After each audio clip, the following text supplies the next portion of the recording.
Hi friends, आपण मानकु आम YouTube channel ले स्वागत। फ्रेंड्स, आसंतु जानि नेबा आजिर किछि बड़ और गुरुत्वपूर्ण अनुचिंता विषय रे। फ्रेंड्स, मने रखंतु सखाळु उठिला परे खाली पेटरे 3 ग्लास पानी पियंतु। देखिबे आपणको अंतरर शक्ति एपरि कले जागृत होई थाए। 1 ग्लास पानी गाधेइबा पूर्वरु किंबा गाधेइबा परे पीले ब्लड प्रेशर समस्या नियंत्रण होई थाए। फ्रेंड्स, मने रखंतु 2 ग्लास पानी खाइबार आधा घंटा आगरु पीले खाद्य भल हजम होई थाए। राति रे सोइबा पूर्वरु आधा ग्लास पानी पीले हृदघात हेबार संभावना कम होई थाए। फ्रेंड्स, मने रखंतु 5टी गोलमरीच, गोटिए पियाज, आधा चामच लूण को बाटी केशरे लगाइले केश झड़िबा बंद होई थाए। फ्रेंड्स, यदि आपणको मुहरे कला दाग हेउछि तेबे मने रखंतु दही रे बिलाती रस मिसाई 15 मिनिट लगाई तापरे धोई दियंतु। देखिबे आपणकर मुह सफा होई जिवो। फ्रेंड्स, मुहर रंग को सफा करिबा पई हेले आलूर रस को राति रे सोइबा पूर्वरु मुहरे लगांतु।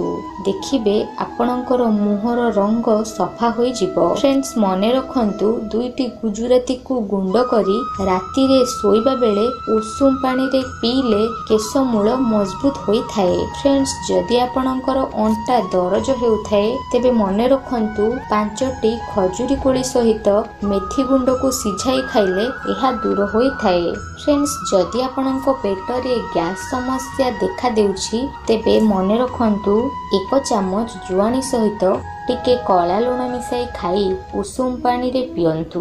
देखिबे आपणको पेटर गैस समस्या दूर होई थाए। फ्रेंड्स, रोषेई करि सारिबा परे सर्वदा चूल्हा को भल भाबरे सफा करि नियंतु। एहा करिबा द्वारा घरे सुख समृद्धि बुद्धि पाई थाए। फ्रेंड्स, राति रे रोषेई घरे केबे भी ओइठा बासन रखंतु नाही, नचेत एहा गृह पाई अशुभ होई थाए। फ्रेंड्स, मने रखंतु केबे भी भंगा बासन रे खांतु नाही किंबा रोषेई करंतु नाही, नचेत एहा आपणको पाई और आपणको परिवार पाई अशुभ होई थाए। फ्रेंड्स, रोषेई घरे केबे भी औषध और पूजा स्थान रखंतु नाही, नचेत एहा आपणको गृह पाई अमंगल होई थाए। फ्रेंड्स, मने रखंतु घरर उत्तर पूर्व कोण रे काच पात्र रे लूण रखिले अत्यंत शुभ होई थाए एवं आपणको घरर आर्थिक समस्या मध्य दूर होई थाए। घर भितरे महादेवको परिवारर सहित फोटो रखिले पिल्ला माने आज्ञाकारी होई थांती।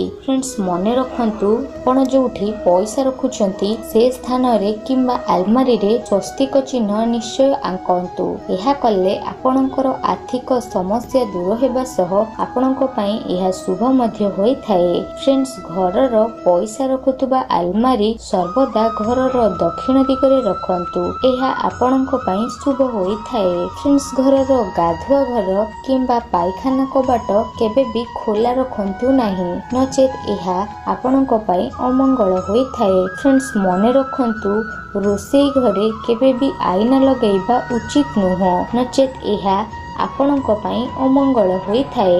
फ्रेंड्स, सर्वदा घरर उत्तर दिगरे आपणकर विवाहर फोटो लगांतु। एहा आपणको पई मंगल होई थाए। फ्रेंड्स, सोइबा समय रे मुंड पाखरे तंबार पात्र रे जल रखिले अत्यंत शुभ होई थाए और आपणको स्वास्थ्य मध्य भल रुहे। फ्रेंड्स, जेउ लोकर नयन रे कला जाई रही थाए से अत्यंत चतुर और बुद्धिमानी एवं दूरदृष्टि संपन्न मध्य से होई थाए। जेउ लोकर पाद तले कला जाई रही थाए से अशिक्षित और धन नष्टकारी होई थाए। जेउ लोकर डाहाण पाद उपरे कला जाई रही थाए से सदा बेले भ्रमण करिबा को भल पाई थाए। फ्रेंड्स, जेउ लोकर कान रे कला जाई रही थाए से लोक मिष्ठभाषी और धर्मपरायण होई थाए। जेउ लोकर पृष्ठ भाग रे कला जाई रही थाए से लोक धीर स्वभाव, दानी और सुख भोग मध्य करि थाए। फ्रेंड्स, जेउ लोक ଲୋକର ଜାନୁରେ କଳାଜାନି ରହିଥାଏ ସେ ବଳିଷ୍ଠ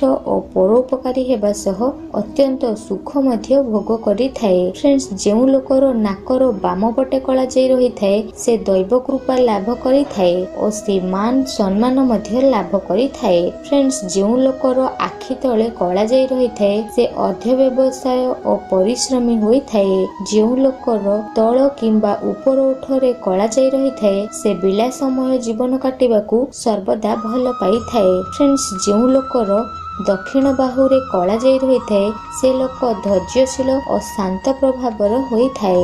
ଯେଉଁ ଲୋକର ନାକର ଦକ୍ଷିଣ ଭାଗରେ କଳାଜାଇ ରହିଥାଏ ସେ ଦୀର୍ଘାୟୁ ହେବା ସହ ଅଧ ବ୍ୟବସାୟୀ ମଧ୍ୟ ହୋଇଥାଏ। ଯେଉଁ ଲୋକର ଦକ୍ଷିଣ ପକ୍ଷରେ କଳାଜାଇ ରହିଥାଏ ସେ ବିଦ୍ୟାବାନ ହୁଏ ଓ ଦକ୍ଷିଣ ପାଦରେ ଥିଲେ ଧନବନ୍ତ ଓ ଜ୍ଞାନବନ୍ତ ହୋଇଥାଏ। ତ ଫ୍ରେଣ୍ଡସ୍, ଏ ଥିଲା ଆଜିର କିଛି ଅନୁଚିନ୍ତା ବିଷୟରେ। ଯଦି ଏହାକୁ ଆପଣମାନେ ପାଳନ କରନ୍ତି ତେବେ ଆପଣଙ୍କର ଓ ଆପଣଙ୍କ ପରିବାରର ମଙ୍ଗଳ ହୋଇଥାଏ। ଧନ୍ୟବାଦ।